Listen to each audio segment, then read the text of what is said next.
Thank you very much, and I'm going to do my job of trying to summarise some of the key points of that again, if that's all right. And I think the discussion about how you combine those alternative imaginaries of insecurity and resecurity with prefigurative work, I think is a real kind of crux of the problem there. And what that means in practice. So how do you work with neighbourhoods who have different framings, if I'm going to use social movement studies words, such as health, and link that into the broader global politics of climate change? And I'd like to sort of have a bit more of a discussion in a minute about whether those local communities felt forced into sort of reframing their politics in a different way, or whether that worked, particularly in Wales, I think, around those open cast mines. But when you do that, how that immediately links into those big, nasty debates about green imperialism, which aren't always corporate-led. It can be the result of very well-meaning projects coming from countries like Britain that result in those land grabs and lead to really interesting diversity issues around justice issues, around gender and grassroots and etc. And I utterly agree that gender remains little resolved in these big debates about justice on a global level. But particularly that idea of new securities being needed and new spaces for talking about those forms of justice and new spaces of justice, I think is what I've taken from the talk. So, thank you. Questions, please. We've got a good 20 minutes, so also feel free to bring the discussion around or just have a discussion point leading on from some of the earlier talks. Yeah, I think one of the things that transition towns and low carbon communities do really well, and I'd be interested in your view on Climate Camp, is framing transition in ways that large numbers of people can understand.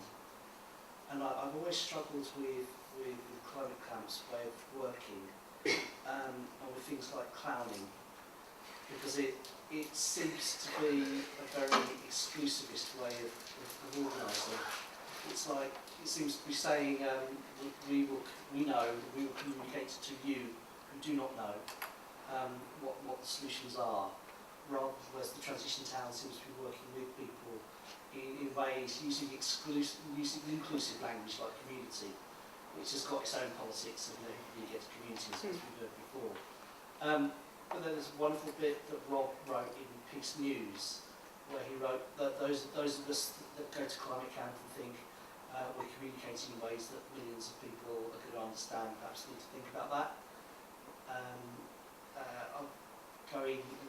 There was a conflict between the blockading side of Climate Camp, which I'm absolutely in favour of, reframing power stations as death machines is bang on, absolutely right.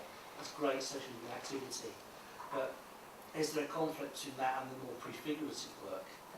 The people that would feel, that's perhaps not for me. I just wonder what your thoughts were on that. I think both the Climate Camp and the transition, and as I've said, I haven't been as involved in the transition perhaps as I should have been, or could have been.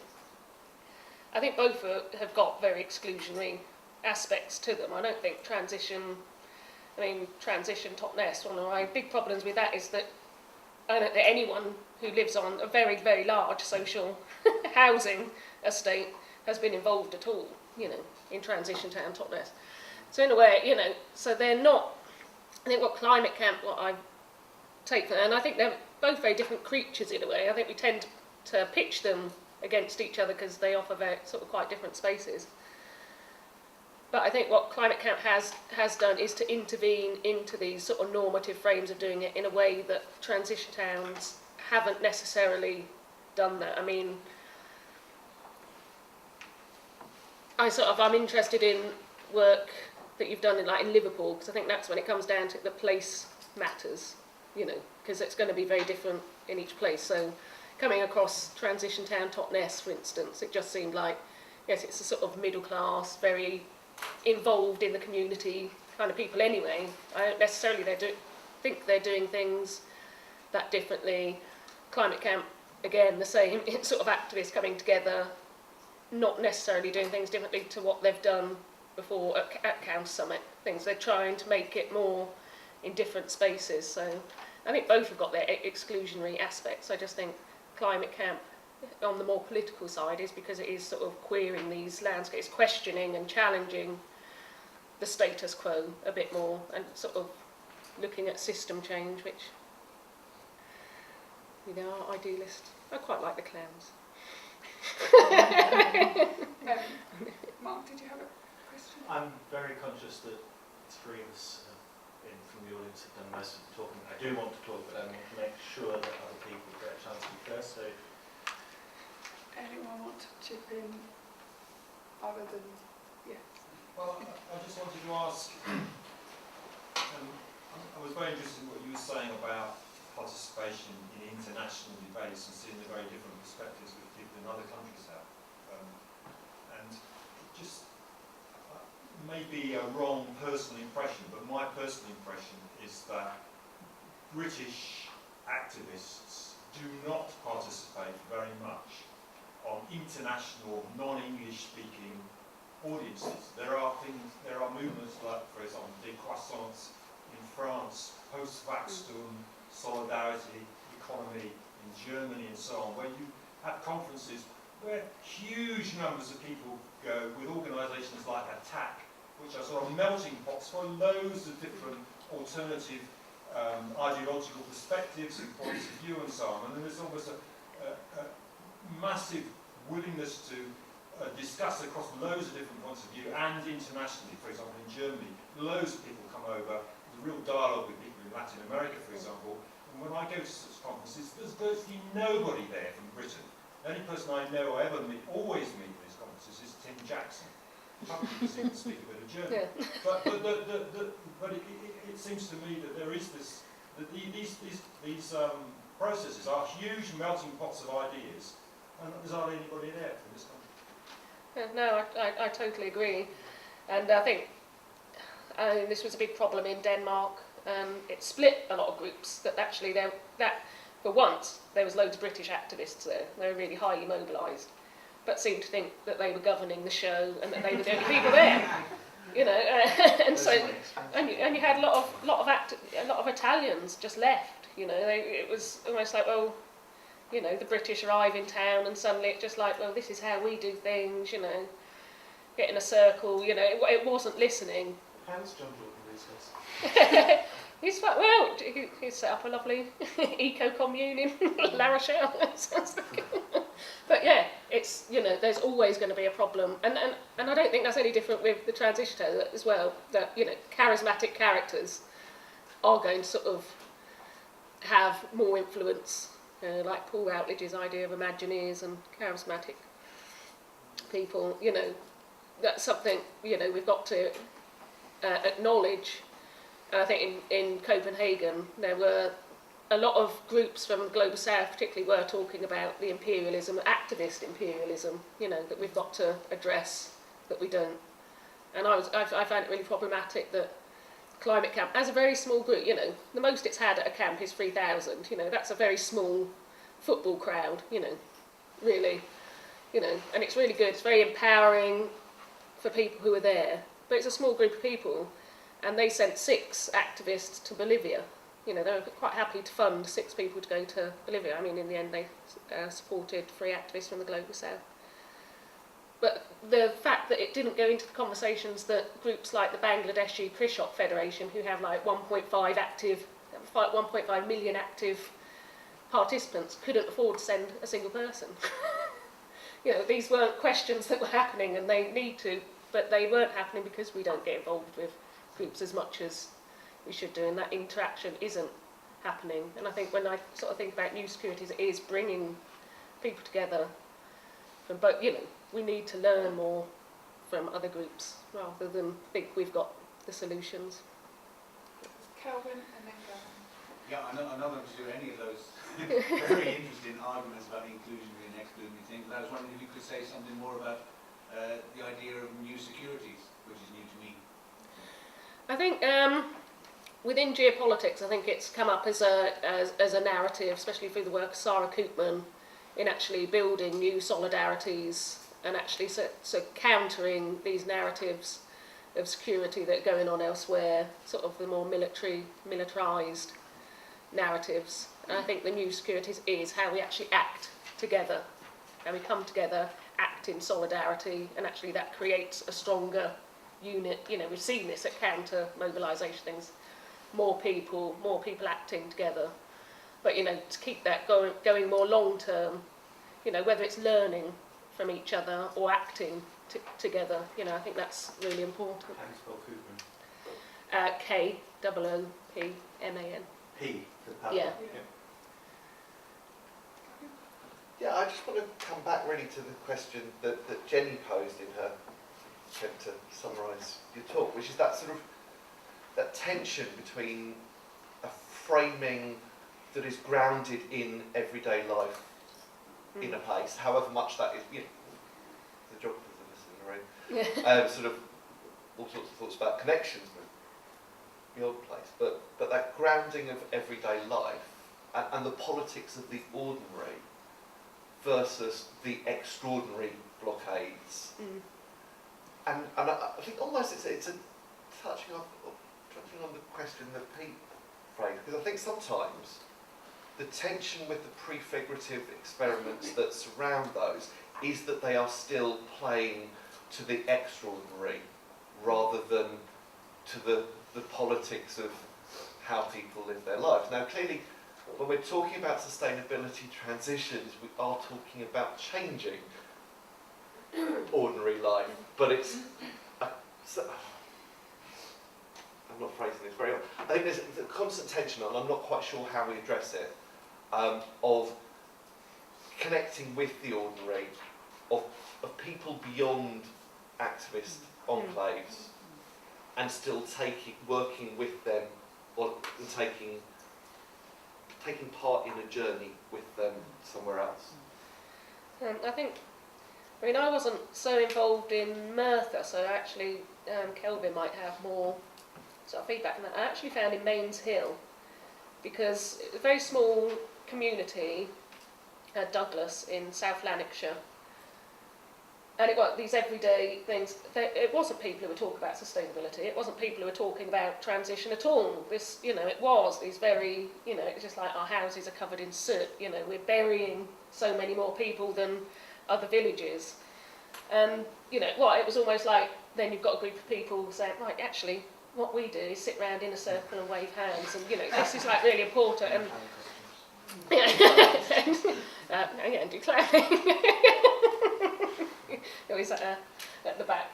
And, but you know, so I think there was a massive tension there, and I mean, I actually prefer like the ideas of performativity than prefigurative, because I think actually when you do things, you know, that it's happening and you're naming it, and it's happening, rather than prefiguring, which is almost to say, you know, something sort of dreaming of a future, and we'll practice it for a few weeks and then we'll go and, you know, things are different. But I mean, what the community did do, and it's very small, you know, very small changes, but did start to think slightly differently. So there was that big thing, a community picnic with the campers, and these small interactions going on that were, you know, slightly political, you know, small politics, but that started to go, and the talking about different communities. So actually talking about having someone up from Tidville to say, actually, we're really pissed off too, you know,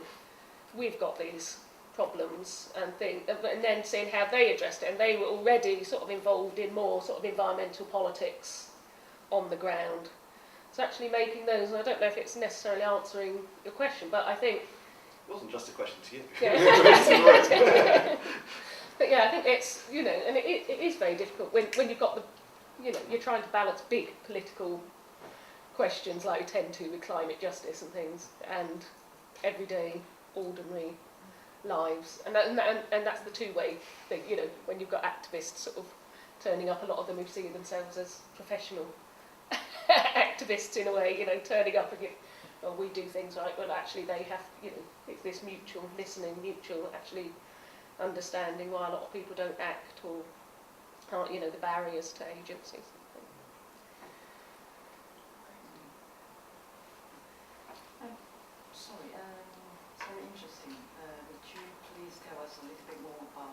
gender and class issue? Well, I think it's something that I haven't looked specifically at it. It's something that came out of the research was actually we don't tend to look at that because the debates are sort of so massive in a way about climate change or climate. You know, when it's been climate change, we haven't looked at gender so much because it often becomes there's something else you have to tackle first, and I think it sort of hides that. It acts to mask that, but I think there's So it's quite an international level. You just mentioned there's not very British participation in that area. I think here it just hasn't really got onto the discussions so much, and I think in other, in India, it is getting into the discussion because, the discussions are more about these inequalities, and I think here we haven't sort of embraced it so much. I think it's like the People's Summit, then it will be, it will be being discussed, and I think there's the, look at it, it's huge, it's Alice Oswald Spring, but a lot more, that we need to actually look at gender. It needs to be, integral to anything we're looking at to do with climate change, climate justice. So is that another case of us learning to listen to others Yeah. rather than assume that we're going to resolve it on our own? Clearly, I don't think we've got anywhere. Because we take it for granted that we have gender balance already, seems to be. Yes. So I'm just going to repeat that possibly not. so everyone can hear it. So it can be assumed that we have gender balance here in everything that we do, and I think it's quite obvious that we don't. Yeah, we don't. No. It does, and it becomes masked. I think, there's a lot of things that are going to, and class is the same, that are going to get masked by a lot of the climate debates, and it's a shame that Dan Glass isn't here this morning because I know a lot of work he was doing in London on communities to do with race and climate change. It's, looking at communities that are going to be affected first, that it does bring in class, it does bring in gender. Age. And Yeah, I was to follow up with bringing gender in, because I think it's just an observation really, is that so far we've heard about inner transition as a concept, about changing the way we think, and individual transition. We've heard about community transition and social movement issues to do, but we haven't talked about private sphere, politics, and household. I mean, I think from a feminist perspective, we think about the politics of everyday life happens at the household. Who's taking care of the kids? Who's making the sandwiches for the community picnic?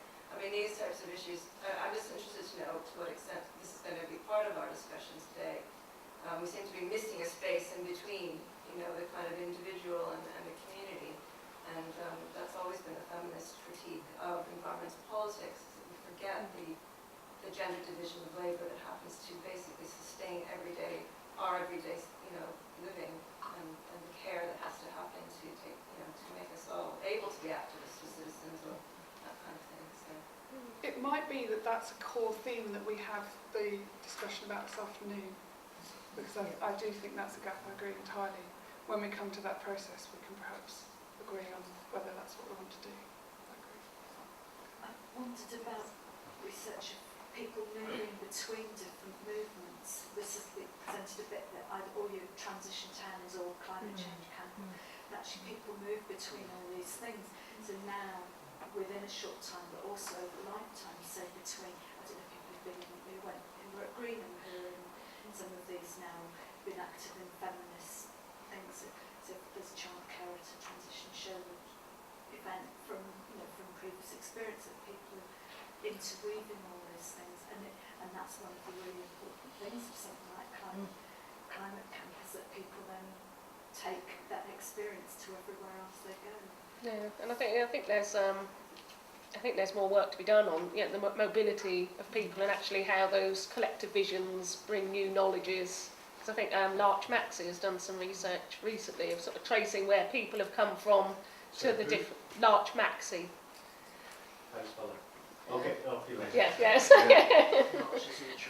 So I don't know if he's written this research up, but it was just looking to where people come from different. So whether it's transitions and climate camp, and actually a lot had come through, yes, they've been involved in road protests, they've been involved in anti-politics, so in a way you have the usual suspects, but then, so it's sort of interesting where people then come in. Where are these points that people get involved along the way? I think are quite interesting. What are they that inspire people, you know, and get people moving. Any final comments? I mean, with the recent upsurge of the Occupy movements, there was quite a few commentators, particularly on the left, arguing for this to move into representative democracy, representative politics. But why hasn't that happened? I mean, why is it that the protest movement just finds itself so much in opposition that it's complete, that there's very rarely a willingness to place a democratic choice in front of people? It seems to be very much that representative politics is just completely disregarded as a means of achieving sort of change that a lot of people are very interested in achieving. Yeah, I mean, I don't really know how to. I don't know how the people want to actually come. Been to a Green Party meeting recently? Yeah, you'd be bored to death. The whole reason people get involved in climate camp or Occupy or street politics is they're not sat in rows being lectured by old white men who've read a series of indigestible books and given a series of indigestible speeches where you're treated like a muppet and patronised. So if that's how representative democracy works, thank you, but I'm not going to do it, is what most people think most of the time. It doesn't have to be like that, but the way that we currently organise our political parties bores people's tits off. And I think there's also something about both, like, you know, the transition to and climate, it is the idea of self-empowerment as well. It's actually acknowledging that you've got the power to change things, where I think, you know, people just don't feel that. Well, as it sounds, I think I have to stick up for it, old white men and indigestible. Well, I think there's a difference between in people's biographies. People that have come from the old left, I think, have a very different way of looking at some of these things. And the way I hear people characterising the old left in ideas like democratic socialism and party politics, I don't recognise that. You know, I've known all sorts of, in the 80s, very, very active politics that was not boring old men standing in lines, really, really active. And I think young people today, I think what tends to happen is they leave the space open for the sods, for the people that do act that way, because there's not enough people get involved in that. I was talking to a Labour MP in Liverpool about the Militant Council in the 1980s, and she said one of the big problems is that both the militant and the reaction to the militant put a hell of a lot of people off politics, and she says there's a huge gap, and then they wonder why we just get idiots studying the political parties. So, you know, I think people's biographies are very, very different. That's perhaps why I come from a slightly different place, perhaps, than a lot of people in this room, is that, you know, I am a little bit older, perhaps, and I was involved in, you know, left-wing Marxist politics in the 1980s, and you're just wrong about it. I think that is an excellent place to go to lunch, actually, and over lunch we can all talk about our own political histories. I would like to thank Kerry again, and also those of you who are either speaking or I've said I will give money to attend, don't forget to pick up your form from me. Thank you very much, Kerry.